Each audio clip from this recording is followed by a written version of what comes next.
Okay, so I'm going to just start sharing my screen so we can get started.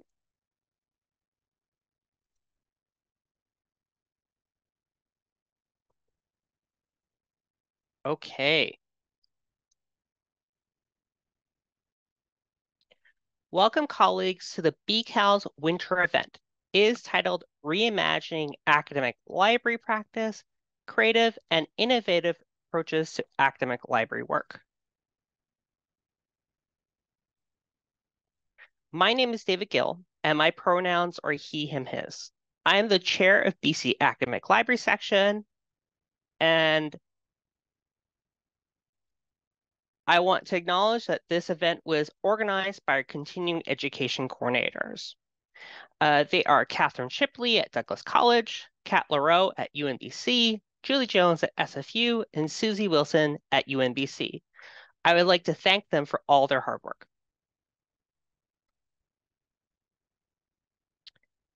Here, I would like to acknowledge that I'm an uninvited guest living and working on the traditional Shanemath territory. I'm a child of immigrants of South Asian descent. I've had a few conversations with other South Asians, or if we are settlers or immigrants from a country that was also devastated by colonialism. I identify as a settler because I benefit from the colonial system in Canada. So sometimes for my land acknowledgements, I might add a link to native-land.ca so people can see what Indigenous territory they live on. But for library workshops, I tried to reimagine them with some success and not so much success. So I would like to talk about that and ask you all a question. So in my workshops, I try to be vulnerable and honest. So I would say, now there's a conversation that many times land acknowledgements can be performative in nature, and how once you do a land acknowledgement, you move on and your lesson or your talk has no connection to land acknowledgement and the trauma that colonialism had and still has on Indigenous people. Although well-intentioned, my land acknowledgements in the past were never connected to the workshop or presentation itself and felt somewhat performative. I stopped doing them in lessons for a while. Then I started doing the lessons, incorporating land acknowledgements, and I would talk to students and mention Jessie Lawyer, an Indigenous librarian at Mount Royal University Library, who wrote a book chapter about a topic of Indigenous information literacy and self-care with research. Laura discussed how librarians should consider how information students' research at the library can be traumatic and violent, and how librarians should have an ethic of care for students' mental, physical, and spiritual well-being, spiritual health. I also mentioned how Ashley Edwards, an Indigenous librarian at SFU, discussed Lawyer's work in her paper. Edwards mentions how she has counseling services material on hand for students at the reference desk. Then I tell students in the workshop that when you're searching today, you might come across something difficult. While just in living life, it can also be very difficult.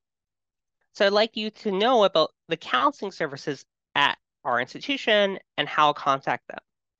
That's how I would end the land acknowledgement section with their contact information. In my previous librarian role, I had students literally bawling their eyes out at the reference desk because of the trauma and abuse they were experiencing. And I walked them over to the counseling services team. So I felt that it was really appropriate to let students know about counseling services in the workshop, and the counselors at the institution thought it was a great idea.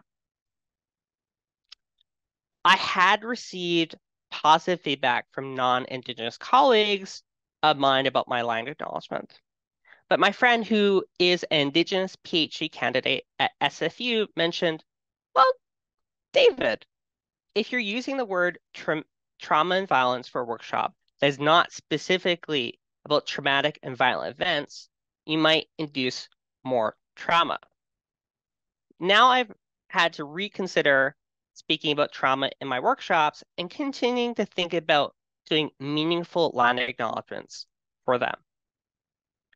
So my question for you all is, Do you do land acknowledgements in your library workshops? If so, why and how? If not, why? And you can answer over chat. And we'll do that for a couple minutes.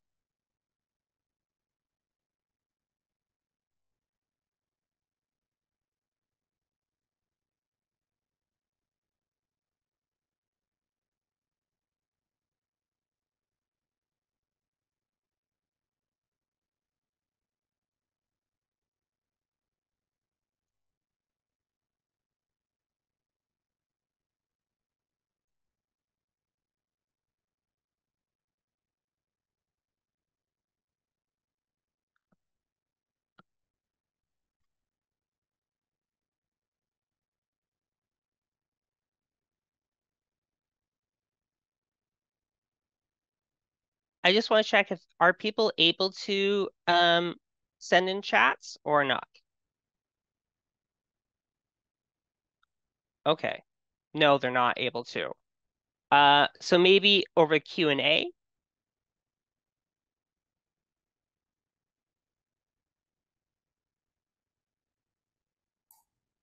Okay, David, I'm just seeing, sorry everyone, this is, I'm new to organizing a Zoom.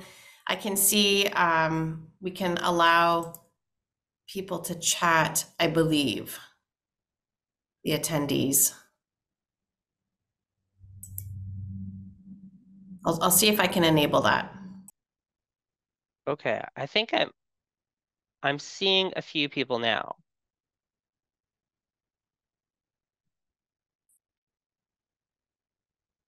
Okay. But I think it's only to hosts and panelists, it's not to everyone, Yeah. right? Well, I could read these out if people are fine with me reading out what people have said.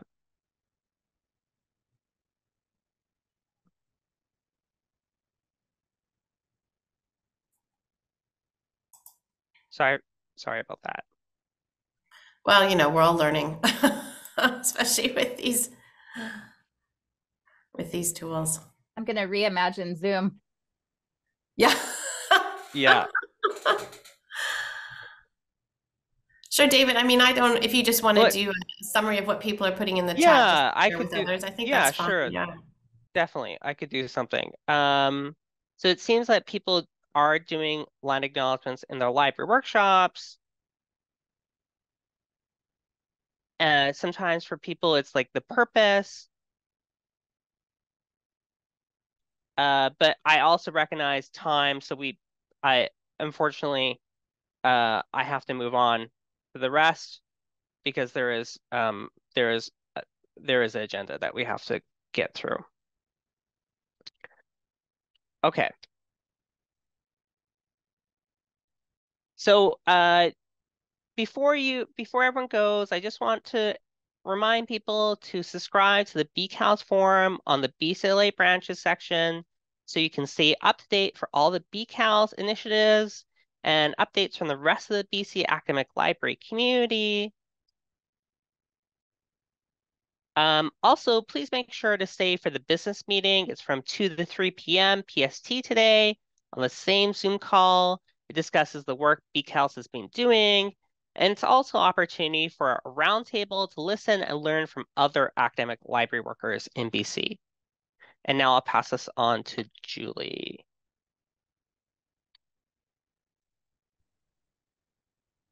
Hi, everyone. Welcome. I'm just going to let Susie, would it be possible to bring up the slides?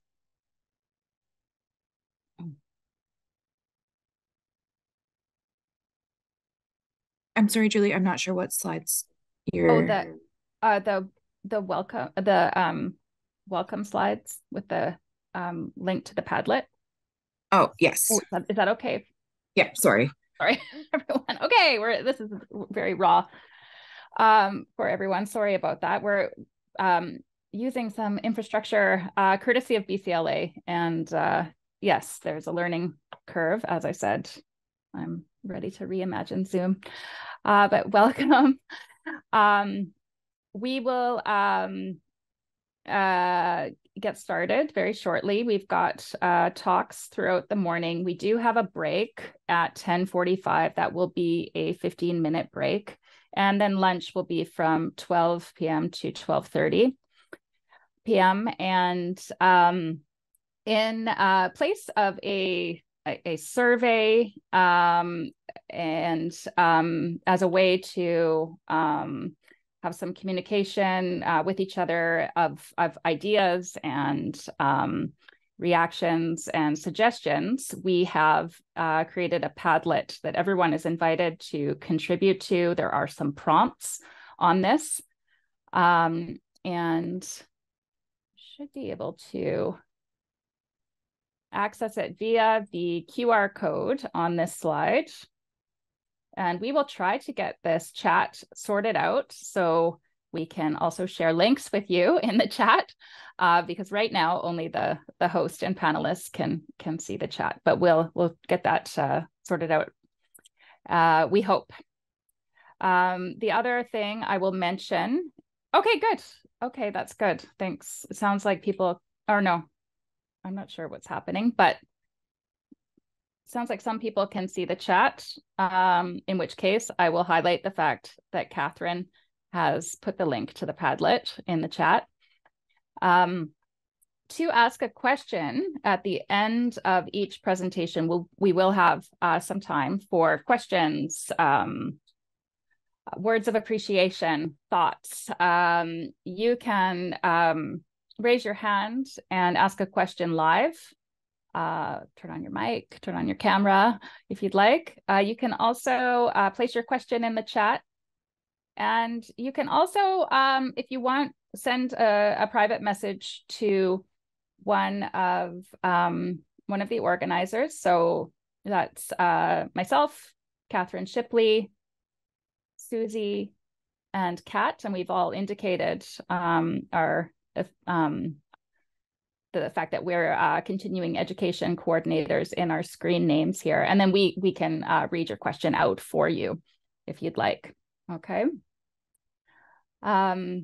But we will do the questions at the end of each presentation. So not during, and then not a big giant question and discussion period at the end.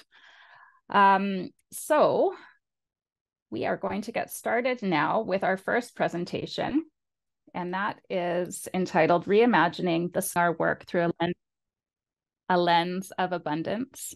And there it was highlighted in the previous presentation, which is lovely. I'll introduce our speakers. Claire Laurent is the Metadata and Discovery Librarian at Kwantlen Polytechnic University. She is a Filipino-Canadian living and working on the unceded traditional and ancestral lands of the Kwantlen, Musqueam, Katsi, Semiahmoo, Tsawwassen, Kakite, and Coquitlam peoples. Claire's technical services team is responsible for the cataloging and processing of materials for KPU's Hakweam Indigenous Collection, as well as the Indigenous Authors Local Subject Term Project. Her areas of interest are resource description and access, classification, subject analysis, and equity, diversity, and inclusion in metadata. I salute you, Claire. I'm always so grateful for our catalogers. I couldn't catalog my way out of a paper bag. Melissa Smith is a former colleague of mine. Melissa is the Student Success Librarian at KPU. I keep wanting to say KPU. I'm not sure why. She was previously contractually employed as the librarian for education at SFU Library. Melissa has a strong interest in meaningfully engaging all library users and in bringing compassion and enthusiasm to all library programming. Carolyn Casanes is the User Services and Engagement Librarian and Assistant Head, Fraser Library at Simon Fraser University Library. A BIPOC librarian of Filipino heritage, she previously worked in programming and community engagement in public libraries. In addition to connecting libraries with their communities, her interests include mentorship, coaching, and training. Carolyn co-facilitates the Canadian Association of Professional Academic Librarians. That's CAPL or CAPAL. Did that ever get settled? No, okay. So that's the CAPL Displays, Outreach and Engagement Community of Practice. And Carolyn is a 2022 to 2023 ARL Leadership and Community Development Program Fellow. Thank you to the three of you. I'm going to turn it over to you now. Thank you, Julie. I'm just going to share my screen. Just bear with me. All right. So I'm hoping everyone sees a presentation that I will make full screen. Just one moment. This is quite funny because here we go. Screen mode. All right. Does everyone see slides and not a puppy in the background? Brilliant. All right. Thank you, everyone, for joining us today. We are presenting a slightly revised and shortened version of a presentation that we gave at CAPL 2023. To ground ourselves in this moment, we would like to acknowledge that we are from Surrey, BC, on the unceded traditional and ancestral lands of the Kwantlen, Musqueam, Kitsi, Semiahmoo, Tsawwassen, Kikite, and Coquitlam peoples. It's our responsibility to be good neighbors and foster relationships with the Indigenous nations on whose land we reside and work on. So today we will share about our approach to our work, provide an example from our areas, and share how and why we persist in this mindset. So the three of us, we each have taken up new roles. And although we are at different points in our careers, we found that we shared this professional outlook. We are cognizant of embedded power structures in our work, organizational and social. We apply a lens of abundance or use an abundance mindset. This term is used in other areas like leadership, and the basic premise is that the world is full of enough resources and time for you to accomplish your goals. It's a reframing of deficit or scarcity thinking, and in librarianship, that's often discussed in terms related to instruction. We relate to others in a way to minimize power imbalances and to share power, and we work with and serve whole persons. For us, we are reimagining how we work to create space personally and professionally. We are enough. We have much to offer. We bring our whole selves into the role, and we can hold multiple truths and identities. We can be creative and try new things. We listen to and consider different views and approaches. But this does mean we may move forward in our work a bit more slowly and a bit more intentionally. So I'll start. Again, my name is Carolyn Gazanias. My pronouns are she, her. I'm the User Services and Engagement Librarian at SFU's Surrey campus. And in my work, I lean into my programming and community engagement experience in public libraries and my Filipino heritage, especially around notions of welcome, hospitality, and reciprocity. My role is to raise the library's profile, particularly at the Surrey campus, which serves about 8,000 students, primarily undergrads, through stronger connections and in building partnerships and relationships with campus units and in the broader community. So this slide shows a sample of some areas of my portfolio, supporting social media, outreach and tabling activities, as well as working on displays. My work is particularly influenced and inspired by campus and library architecture, the work of Bing Tom architects, now known as Reverie architects, who have a presence in Surrey's city center neighborhood. To me, the lines, light, and materials of the spaces speak to continuity, flow, and community. And one of my former colleagues commented that being in the space, particularly the image on the far right, which is of City Center Library, it's being at space is like being, like you're being hugged. So in my work, it's about moving beyond the transactional and extractive relationships to building meaningful, sustainable, and mutually beneficial ones by focusing on alignments and how we can work together, but always grounding myself in these questions. Why are we doing this? And who and what are we centering? The lens of abundance for me is trying to create win-win situations in my collaborations. So that means my question has been reframed or reimagined. It's, what do you need from me? And what do you need from Fraser Library? So when I am working with a potential partner, this involves active listening. This question is an invitation that creates space to come together, learn together, and grow together. I found myself employing reference interview techniques to learn more about partnership needs and expectations. And I found that this results in more satisfying collaborations. But there are challenges working in a campus setting. The organization can be particularly siloed. Erica J. Patillo, Director of Graduate Studies at the School of Information Sciences at the University of Tennessee, Knoxville, gave a keynote address called Permeate Silos Through Caring and Sharing.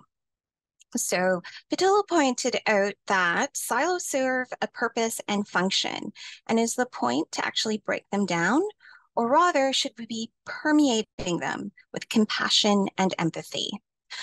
On a very practical level, this very much speaks to how I approach relationship building. Silos reflect expertise, experience, and talent of a particular unit, but we are grounded and aligned in our goal to serve our students. And through using respect, goodwill, and a willingness to learn, we can collaborate better. So moving forward, I would say we move forward using the Tagalog term bayanihan, which speaks to communal spirit. And so in this way forward, we acknowledge that we exist in multiplicity. We focus on relationships and alignments and shared goals. We permeate with care and goodwill, and we invest the time. We need to move slow in order to move fast. And now I turn it over to Melissa. Great, thank you, Carolyn. So hi everyone, my name is Melissa Smith and my pronouns are she, her. And I'm gonna chat now about what it means to work in my role with the lens of abundance as a student success librarian and subject librarian for the departments of education and entertainment arts at KPU. So next slide, please, Carolyn. Claire and I both work at KPU, which has 5 locations in city center and residential areas. And we are very much a commuter campus and also a campus without any form of student housing. In terms of our student body, around 50% of our students are first-generation students, and 78% of our students belong to non-Indigenous visible minority groups. Many of our students are navigating being away from home for the first time and in Canada for the first time, and it can be a very, very isolating experience for them. Next slide, please. Ultimately, in my role, I try to align with goal 2 of our library strategic plan, which is to equip our students to become effective researchers and engaged citizens. Most of my portfolio responsibilities fall under building and designing asynchronous and adaptable teaching resources, providing new student engagement programming, and collaborating with different KPU departments focused on student success. Next slide, please. It's the focus on student success that has really driven my interest into looking into an abundance mindset. So traditional indicators of success are often looking at GPA or retention, but these really are only measuring such a small aspect of a student's overall self. As you'll see on the slide here, in a report from the ACRL Research Planning and Review Committee, they identify that well-being encompasses an array of factors that may negatively affect those traditional indicators of student success. They focus instead on welcoming environment, building collaborative relationships across campus, information literacy instruction, and holistic outreach initiatives to support this greater success. A lens of abundance is very much centered on fostering an environment that creates pathways and spaces for students to feel supported, and the space for them to develop their own resilience and optimism and sense of empowerment And in the library, we can really share in the sense of care with our students. So next slide, please. So through a lens of abundance, the question I ask myself is, how can we show these gestures of care and teach to empower and truly show up for our students with compassion and empathy?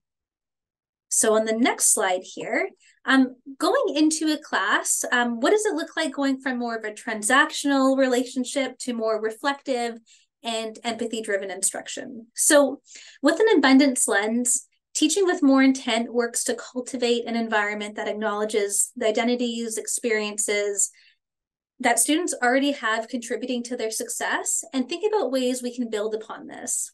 Now, most of the classes I go into are one-shots, like I'm sure many people here, but I do still find them very valuable because they are a great entry point to connecting with their students. But it can be tricky to dive deeper into relationship building when we just have insufficient time. So in the classroom, to try and foster a greater space for optimism, I've ultimately been trying to take on more of a facilitator role where students have flexibility to incorporate their own experiences or stories into what we're doing. So whether this is done through student-led brainstorming, using a tool like Menti or Padlet, like we've seen today, just to increase opportunities for students to share their voice in class, or also just looking for ways to flip the instruction or even gamify things a bit. You'll see on the slide here, that's a picture of a information literacy virtual Star Wars themed escape room that I was inspired by Kimberly Fama from UBC on. And it just allowed for the students to interact with the information in different ways and really just change the whole class dynamic. So the ultimate goal for me when working with students with this lens of abundance is showing that we care, their perspective is valued, and really just take time to set transparent and purposeful goals on what we're doing. Next slide, please. The biggest comment I've heard from students is that they're always looking for more opportunities to connect, make friends, and build a sense of community on campus. And a lens of abundance really asks us how we can create these opportunities to show that we care. So in the library, we've started hosting larger scale campus events like a long night against procrastination, which we have our second one happening next week. And we also started a student library ambassador program to hopefully encourage more peer-to-peer learning. So it really just comes down to thinking about what we can do to help in building this community for our students. Now, all of this being said, this is very much a work in progress, and I'm very much in the beginning stages, but looking ahead, I'm very focused on thinking and planning on how we can make our first year student engagement and instruction multimodal, multi-formatted, have maximum impact and accessible as possible. And this lens of abundance mindset has really helped me in reframing my metrics for success and really just made me stop to take on a more holistic priority shift when working and collaborating with our students. So I'll now turn it over to Claire. Hi everyone, my name is Claire and my pronouns are she and her. I'm going to be shifting the discussion from the public-facing side of things to the back-end perspective of the abundance mindset. So first of all, I'm responsible for providing an oversight to a small group of library technicians performing metadata cataloging work. We serve KPU's 5 campuses and process about 1.1 million worth of resources for KPU students and faculty annually, and work together to get these materials in the library users' hands as quickly as possible. Next slide, please. So bringing the abundance mindset into technical services, one of the questions that I ask or I reflect on is, what do I have or we have in abundance that could add value to the situation? Asking this question allows me to see potential in things that I already have and approach issues and challenges with structure, strategy, and better decision-making. Oh, next slide. Yeah, perfect. In approaching my work through a lens of abundance, a lot of things come to mind. And by the way, this is one of my favorite quotes on the abundance mindset from Charlie Mackes's book. So as I mentioned, a lot of things comes to mind, one of which is having the courage to grow and develop continuously, embracing inclusion, trust and teamwork, and finally thinking outside the box. approaching through a lens of abundance requires that we question what is accepted as normal and reimagine our current practices. Next slide, please. Speaking of which, in the context of reimagining technical services or metadata practices, this clearly aligns with the principles of critical librarianship. I agree with Emily Drabinski that our cataloging and classification structures are technologies of power, facilitating some ways of knowing but not others. Next slide. Keeping this in mind, what does it look like in practice? At Technical Services, my approach is informed by my cultural background. As a librarian of color, the lens of abundance, along with the principles of critical librarianship for me, means integrating equity, diversity, and inclusion in technical services. The most recent initiatives that we're working on is decolonizing metadata. For example, we've recently implemented a modified Brian Deere Indigenous classification system to organize materials in our Indigenous collection. So it's pictured here on your right. Next slide, please. Another example is moving away from using problematic subject headings in our catalog, such as Indians of North America or Native peoples, but instead using respectful or preferred terminologies such as Indigenous peoples or the specific nation or community such as First Nations. So as you can see, this is a sample or catalog record here on the left. Next slide, please. Another EDI initiative that we're doing in terms of metadata is amplifying Indigenous voices in our catalog. We have added local subject headings for Indigenous authors so that their works can be identified and discovered easily by our users. You can see that on the left here, under the public catalog view, the Indigenous author subject term is indexed in our integrated library system, which means that a user can retrieve more titles by Indigenous authors by clicking on the hyperlink subject term. Next slide, please. So those are just some of the examples of integrating the lens of abundance and critical librarianship in technical services. And looking ahead, I plan on continuing my approach to my work with a lens of abundance, but also critical mindset, and also cultivating this mindset within my team. My team will also be embarking on doing more EDI initiatives in metadata, such as integrating Homosaurus subject headings, which is an international linked data vocabulary of LGBTQ+ terms, and also integrating subject headings from NICLA or the National Indigenous Knowledge and Language.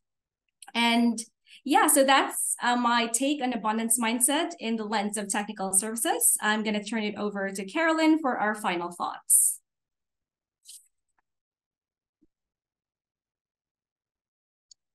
Sorry about that. Thanks, Claire. So some parting thoughts. What are some key elements of the lens of abundance? I think it's always asking this question, who and what are we centering in our work? And how do we maintain this? Some practices include maintaining curiosity and remaining open to learning, being humble and practicing gratitude. I think becoming more comfortable in a more open-ended context, that not everything has a resolution very immediately. It's also important to be sharing and connecting with others in things like a community of practice or participating in mentorship programs. And sharing and connecting with others helps us persist in this abundance mindset and resist falling back into a deficit or scarcity mindset. And now it's over to you. How do you integrate and maintain a lens of abundance in your work? And if you feel comfortable, please feel free in the chat of how you do so or would like to do so, and how you sustain your lens of abundance. And if there's anything in the chat, we can summarize and read out as well. And we do have in our slides some references and resources. And just thank you so much for sharing, spending a bit of your morning with us.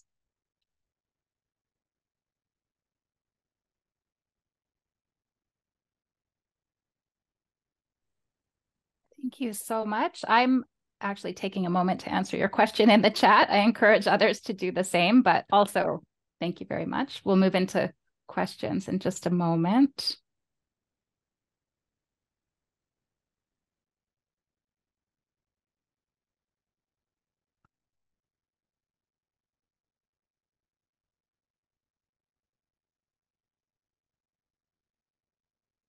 Great. I'm going to stop sharing if that's okay with everyone. And then, so we have something in the chat. By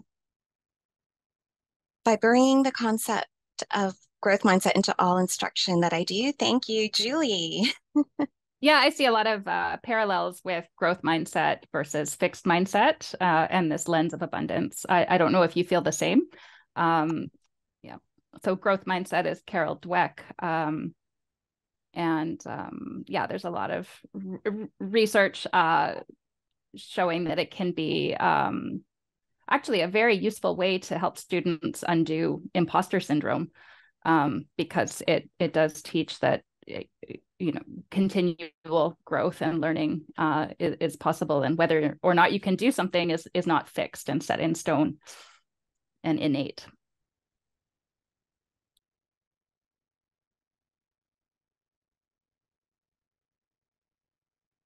Thank you so much for sharing.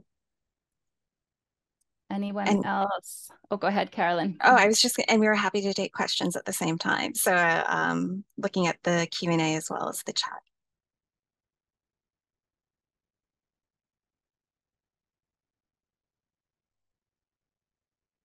A comment from Catherine, if I may. I appreciate the appreciative lens by being open to sharing challenges and seeing them as opportunity as opposed to a roadblock, by believing the expertise is in the room. Exactly. I see a lot of this work is like decentering, kind of, right? And calling in and bringing in. Claire or Melissa, I'm also holding the mic open for you. Any comments, questions, queries from yourself and from our audience?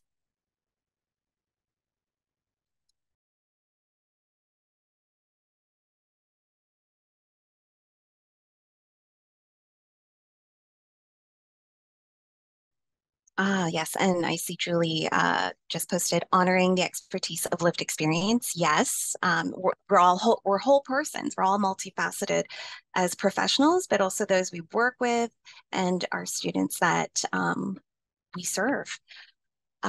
Thank you, Kelsey. I'm so inspired by this mindset. I know one thing that can help me maintain a lens of abundance is keeping my head up and aware and curious rather than head to the ground and getting it done. Absolutely. That tunnel vision and that just hyper focus to meet a deadline.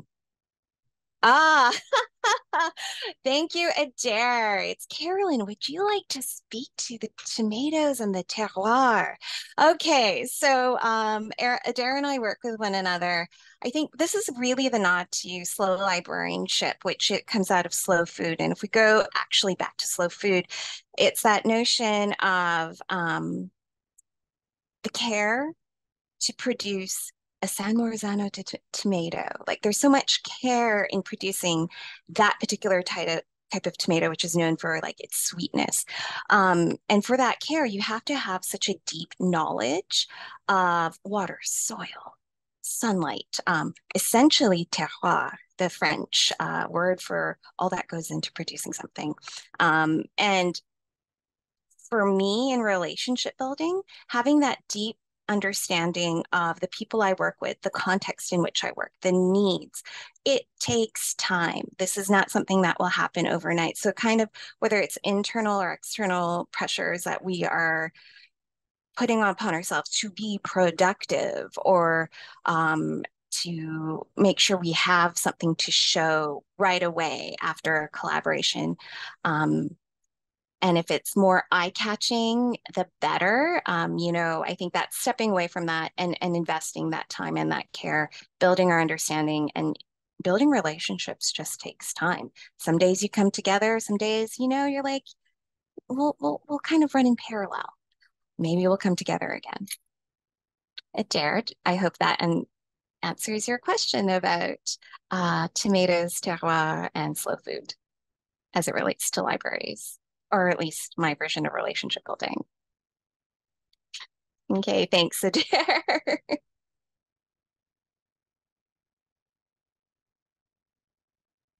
I'll just share something that was shared in the Padlet. I think this is really helpful. I think if we are always stressed and, quote, firefighting, unquote, we never have time. But if you can just step back and take a breath and say you have enough, then it is possible to get things done. 100%. It's very powerful to say, I am enough, right? And it's like, you should do it once a day or something at least. And that really helps you kind of do that reset internally. We have a comment from Heather. Yes, a lot of it is how we reframe things. Actually, Julie Jones taught me a few years ago to say both to others and to myself, I get to do X, Y, Z about my work rather than I have to do X, Y, Z. When people say, what do you have coming up this afternoon or that kind of thing, it's opportunities. Yes, yes, yes. Julie, would you like to expand on that? Oh, I think it aligns very well with the comment I shared from the Padlet. It's a really useful reframe. I do bring it into a lot of the work I do with grad students and the work I do on myself, because guess what? It extends beyond work to all sorts of spheres, including laundry. I get to do laundry in my machine in my home. Like, that is wonderful. And different than other times in my life and different than a lot of people's realities. Yes, and yes, Caitlin. That's a really important comment. And then there is a link shared by Natalie. Thank you. We are at break time. So I'm going to thank Claire, Carolyn, and Melissa. Thank you so much. Please all contribute to check in or continue to check in with the Padlet. And we'll now take a break until 11 a.m. At 11, we have our next presentation entitled Using Zines in Academic Libraries to Foster Collaboration and Engagement. So thanks all. We'll see you in, well, at this point, it's 13 minutes. And Melissa, I just noticed there's a question specifically for you in the Q&A section. So if you can take a moment to type an answer in there while we're on break time, I think the question asker would appreciate it. Are you able to see that? It's about the long night against procrastination. People are Oh, sure. Yeah, definitely. I'll scroll up until I find it. Or and it's in the Q&A, not in the chat. Oh, in the Padlet?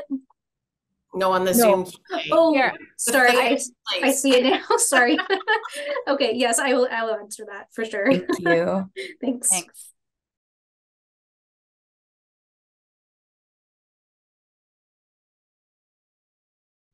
Hi, everyone. Welcome back. We are back for our next presentation. I have to apologize. I was not muted and I was crunching away on trail mix. Bit of realness there. So our next presentation is Using Zines in Academic Libraries to Foster Collaboration and Engagement. And our speakers today are Lindsay Russell. Lindsay is a library technician at Douglas College, as well as a recent MLIS graduate. They are chair of the LGBTQ+ interest group